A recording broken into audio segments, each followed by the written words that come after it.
존경하는 국민 여러분, 박병석 의장님, 그리고 선배 동료 의원 여러분, 김부겸 국무총리를 비롯한 국무위원 여러분, 서울 중구 성동구 을 더불어민주당 박성준 의원입니다. 저는 비극의 한국 정치사를 돌아보는 것으로 대정부 질문을 시작하고자 합니다. 한국 정치사의 비극을 초래한 두 가지 직업이 있습니다. 바로 정치 군인과 정치 검찰입니다. 1961년 군사 쿠데타로 권위주의 군사 독재 정부가 세워지고 1980년 광주 민주화 운동으로 민주주의의 광복이 오는가 싶었습니다. 그러나 1981년 신군부가 들어섭니다. 이때 정치 군인의 표상은 전두환이었습니다. 1987년 6월 항쟁으로 군부가 무너지자 검찰이 권력의 중심으로 등장합니다. 2007년 대선 당시 이명박 전 대통령을 검찰이 불기소하면서 본격적으로 한국 정치에 정치 검찰이 등장합니다. 2012년 박근혜 정권에서 김기춘, 우병우는 정치 검찰을 상징합니다. 결국 2017년 촛불혁명으로 박근혜 정부는 탄핵을 맞게 됩니다. 이때 검찰 개혁에 대한 국민적 열망이 거세게 일어났습니다. 정치 군인과 정치 검찰이 약 30년 주기로 교차하면서 해서는 안 될 정치 개입을 했습니다. 그런데 2021년 이 시점에 마치 정치 군인의 망령이 정치 검찰로 되살아나 민주주의를 훼손하고 정치를 흙탕물로 만들고 있습니다. 검찰발 청부 고발 사주 의혹과 표적 수사 사건을 통해서 윤석열 검찰이 얼마나 검찰 권한을 사유하고 헌법적 가치를 무너뜨리고 있는지 짚어보고자 합니다. 박범계 법무장관님 나와 주십시오.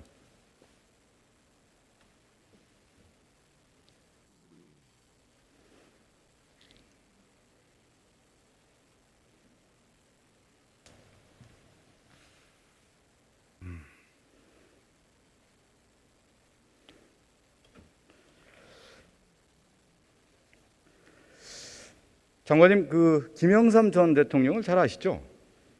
네, 뭐 개인적으로 잘 알지는 않습니다만. 한국 정치사의 우리나라 대통령이고요. 예, 물론입니다. 우리 이제 국민의힘의 뭐 원류고 지금 보수의 원리라고 하는데 김영삼 전 대통령의 역사적인 업적은 뭐였을까요? 제 기억으로는 금융실명제 뭐 이런 것들. 그것도 중요하지만 이제 군정이 하나회 있었고 하나의 척결. 예. 그러니까 한마디로 말해서 정치 군인을 청산하고 군을 어떻게 했죠? 본연의 군으로 갖다 놓은 분 아니겠습니까? 예, 그렇게 기억하셨어요. 예. 저는 YS라고 하는 정신이 저는 야당인 국민의힘이 이 부분을 저는 인식해야 된다고 봅니다. 정치 군인을 청산하고 군을 올바로 세웠듯이 국민의힘은 YS 정신을 개성을 이어받아서 정치 검찰을 청산하고 검찰을 본연의 모습으로 되돌려 놓는 것이 오늘날 국민의힘의 정당의 역할이 아닐까 싶습니다. 이 부분에 대한 장관님의 생각을 듣고 싶습니다. 네, 박성준 의원님 생각에 공감합니다. 그리고 저는 장관님이 취임할 때 청문회 할 때 제가 이런 말씀을 드렸습니다. 장관님의 이 시대의 역사적 장관의 취임의 역사적 의미가 뭘까? 역사적 사명, 소명 의식이 뭘까? 그런 질문을 좀 드렸었는데 검찰 개혁을 잘 마무리하라고 하는 소명을 주어진 것이 아니냐 이런 말씀을 드렸던 기억이 납니다. 그래서 마무리 투수를 잘 해라 이런 말씀을 드렸던 기억나시죠? 예. 장관님은 저는 이 시점에 이 검찰발 고발 사주 의혹 이 문제를 정말로 국민에게 명명백백하게 밝혀서 국민이 납득할 수 있고 검찰개혁이라고 하는 계기를 만들어서 이 계기를 통해서 반드시 이루어야 된다라고 하는 소명이 있다고 봅니다. 장관님의 그 역사적 소명에 대한 생각을 듣고 싶습니다. 존경하는 박성준 의원님, 지금 2021년입니다. 예. 2019년, 2020년 상관에 걸친 이 사건의 의혹에 대해서 정말 제 가슴이 찢어지는 아픔이 있습니다.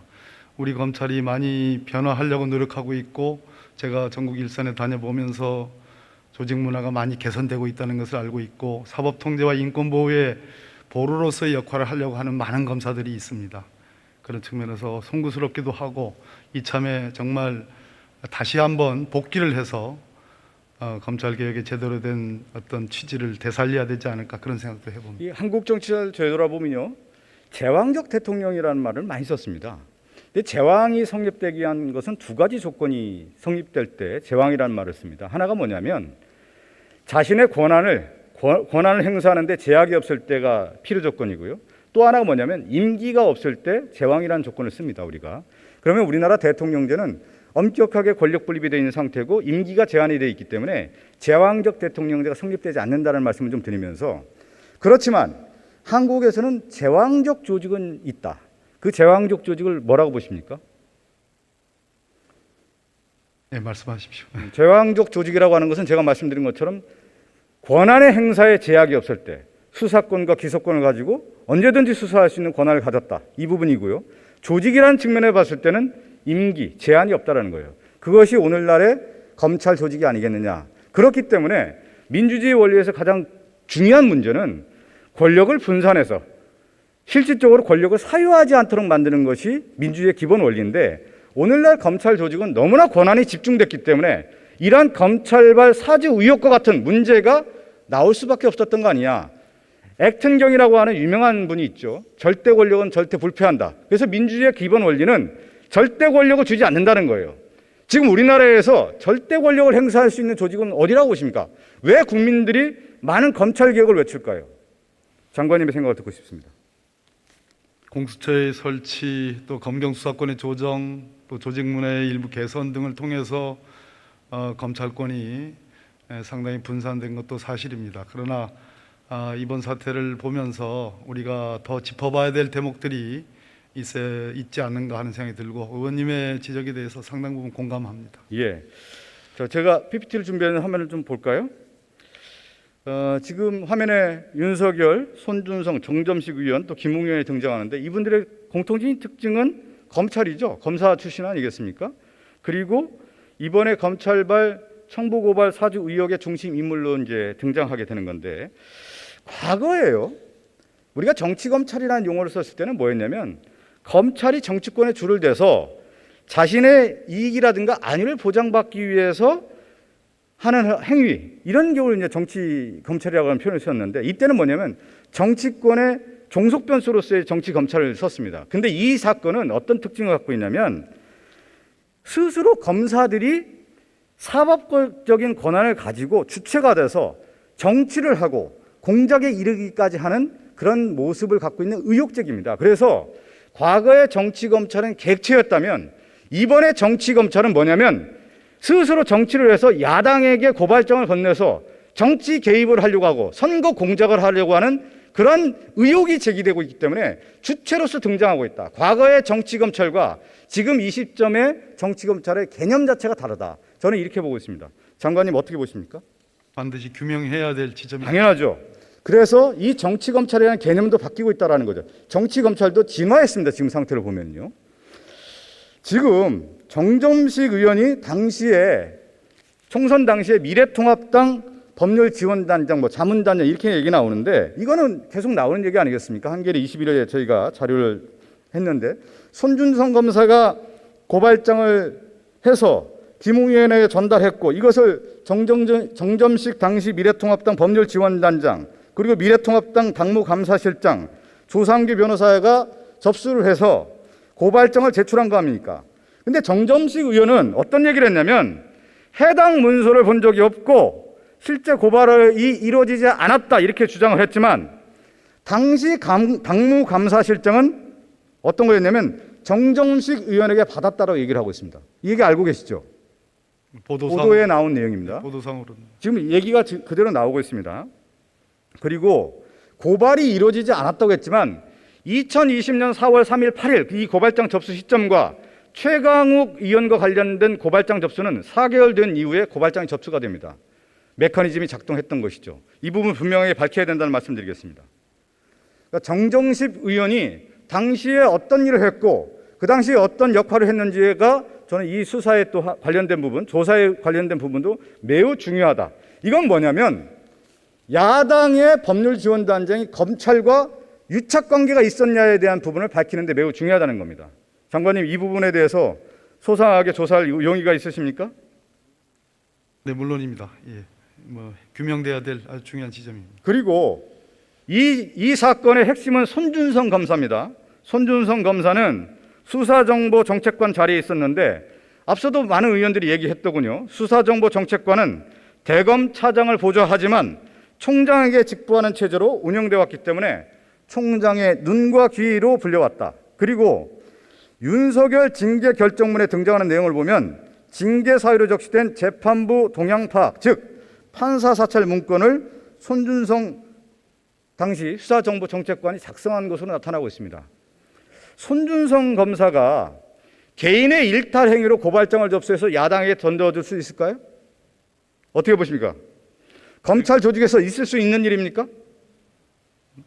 판사 사찰 문건은 수사정보정책관실, 즉 손준성 검사가 정책관으로 있는 그 실에서 만들어진 것이 인정이 됐고, 자료상 윤석열 검찰총장의 지휘하에 만들어진 걸로 그렇게 보고되어져 있습니다. 이 사건의 키맨은 손준성 검사 아니겠습니까? 그렇다면 제가 아까 다른 의원님 질문에도 답을 드렸는데요. 그 시점과 이러한 오늘날의 고발 사주와 관련된 그 고발장의 작성 관여 여부 이런 등등의 유사성도 아주 중요한 조사 대상이라고 생각합니다. 검사 조직은 보고에서 시작해서 보고에 끝난다고 우리가 알고 있지 않습니까? 그러면 손준성 검사가 이 행위에 대해서 검찰총장에게 보고를 안 했다고 하면 그것도 문제이고요.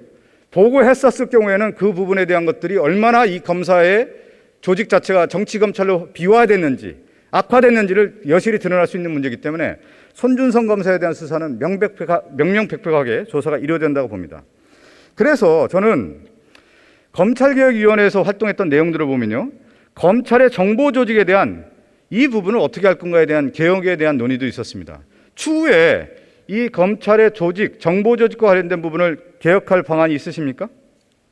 지금 검찰권의 분권화와 함께 지금 대검이 꼭 이런 정보 기능을 하지 않더라도 얼마든지 지방 검찰청 단위에 필요한 수사 정보는 수집이 가능하고 그것을 적극적으로 잘 활용할 수 있는 정도로 와 있습니다. 그런 측면에서 이번에 문제 제기를 기화로 대검의 수사정보 담당관실의 폐지 문제를 적극적으로 검토할 때가 되지 않았나 하는 생각을 가져봅니다. 네. 자, 그리고 김웅 의원 얘기를 좀 하겠죠. 전직 검사 출신 아니겠습니까? 그러면 이번에 등장한 보도 내용을 보면 텔레그램 방을 폭파하라고 지시했다고 하는 것은 김웅 의원이 이 사건의 중대성과 심각성을 인지했을 거라고 저는 생각하고 있습니다. 장관님의 생각을 듣고 싶습니다. 증거 능력을 갖춘 증거들이냐라는 문제가 남아 있습니다만, 현재까지 그러한 텔레그램과 같은 디지털 정보들 또 공익 신고자의 여러 인터뷰들 등을 종합을 해보면 상당한 정도의 현재까지 적어도 고발장이 만들어져서 정당에 전달되는 그 과정에서의 의혹들은 상당 부분 규명되어 가고 있는 과정이 아닌가 하는 생각합니다. 그러니까 김웅 의원은 당시에 유법의 중대성, 탈법에 대한 부분을 명확하게 저는 인지했다고 봅니다. 그렇기 때문에 텔레그램 방을 폭파하라고 지시했다는 것을 볼 수 있고요. 또 하나가 뭐냐면 김웅 의원이 제보자 얘기입니다. 고발장을 꼭 대검에 접수하고 중앙지검은 절대 안 된다 이렇게 증언을 한 걸 보면 고발장의 배당 문제까지도 김웅 의원이 알고 있었다. 그것은 바로 손준성 검사와 일정하게 연결된 고리가 여기에서 파악될 수 있는 문제가 아니겠느냐, 이렇게 합리적 의심이 가능합니다. 네, 그 부분 역시 규명돼야 될. 예. 하나 더 나아가서요. 이거 매우 중요한 문제를 저희가 PPT를 준비했는데 좀 띄워주시기 바라겠습니다. 윤석열 검찰 당시 윤석열 총장이 2019년 7월 25일부터 21년 3월 5일까지 재직을 했는데 여권을 상대로 한 야당발 소송이 빈번합니다. 보면 2019년 9월 10일 한국당 법무부 장관 강요죄로 고발한 사건이 있었고요. 2019년 8월 14일 직권남용 혐의를 대상으로 해서 조국 장관을 검찰 고발하고요. 또 2019년 8월 21일에 한국당이 조국 일가 사기 혐의로 고발합니다. 한국당이 또 조국, 백원호, 송철호, 송병기 등 8월 14일 날 이 내용을 고발하는 내용을 보면은 윤석열 검찰과 자유한국당, 미래통합당 여기에 유착 메커니즘이 있는 것이 아니냐, 이런 의심이 들게 합니다. 이 사건의 맥락이 상당히 유사성이 많아요. 이 부분에 대한 것도 조사할 용의가 있습니까? 이 건 고발장에 제가 주목하는 부분은 2019년 8월부터 2020년 4월까지를 모두 전제 부분에 열거를 했다는 지점입니다. 2019년 8월은 굉장히 중요한 시점입니다. 지금 의원님 말씀하신 것처럼 그 지점까지, 그 지적까지 함께 검토를 해보면 글쎄요, 뭐 섣불리 단정할 수는 없습니다만 역시 이 부분도 규명돼야 될, 특히 조성은 씨의 말에 의하면 사찰이니 뭐 이런 얘기를 언급을 했습니다. 그런 측면에서 규명돼야 될 지점입니다. 그러니까 2019년 8월, 9월을 보면 이제 조국 전 장관 취임 즈음에 있었던 사건들인데 야당발 고발이 집중적으로 이루어지거든요. 이 부분을 조사를 해주시고요.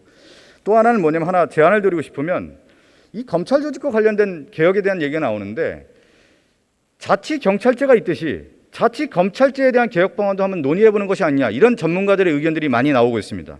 개혁 방안에 대한 생각을 듣고 싶습니다. 아까 제가 분권 말씀을 드렸는데요. 향후에 우리 과제가 있다면 제대로 된 지방 분권이라는 측면에서 자치경찰제도 도입됐기 때문에 검찰권의 분권도 심도 깊게 논의해야 될 대상입니다. 검찰 개혁과 관련해서 이번 사건을 계기로 의혹을 충분히 풀어주시고요. 또 개혁 방안도 좀 마련해 주시기 바라겠습니다. 장관님 감사합니다. 고맙습니다.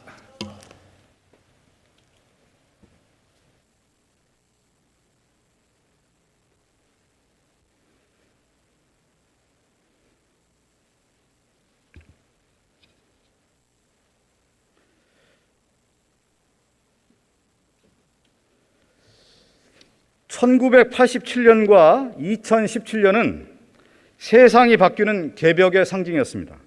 1987년의 6월 항쟁 구호는 정치 군인 물러가라였고요. 2017년 촛불혁명 구호는 정치 검찰 물러가라였습니다. 그러니까 87년은 정치 군인, 2017년은 정치 검찰 물러가라였습니다. 전두환은 신군부의 수장이자 정치 군인의 표상이었습니다. 정치 군인은 1987년의 함성으로 무너졌습니다. 이명박을 불기소 처분하면서 등장한 정치검찰은 박근혜 정부로 이어졌고 2017년 촛불혁명으로 물러났습니다. 그러나 2021년 지금 청산될 줄 알았던 정치검찰이 귀환을 꿈꾸고 있습니다. 수많은 희생으로 이뤄냈던 청산에 대한 반동의 역사가 획책하고 있습니다. 검찰발, 청부고발 사주, 표죽사 등으로 마치 정치 군인의 망령이 검찰로 옮겨간 듯 보입니다. 이러한 상황에서 김영삼 전 대통령을 떠올립니다. 김영삼 대통령은 한화회를 척결하면서 군정을 종식시켰습니다. 그의 최대 업적이고 그의 정신입니다. 그는 현 국민의힘과 보수의 원리입니다. 그를 계승한다면 정치 검찰의 청산에 누구보다 앞장서야 할 것은 바로 국민의힘입니다. 국민의힘은 결자 해제의 정치 검찰 청산에 나서주시기 바랍니다.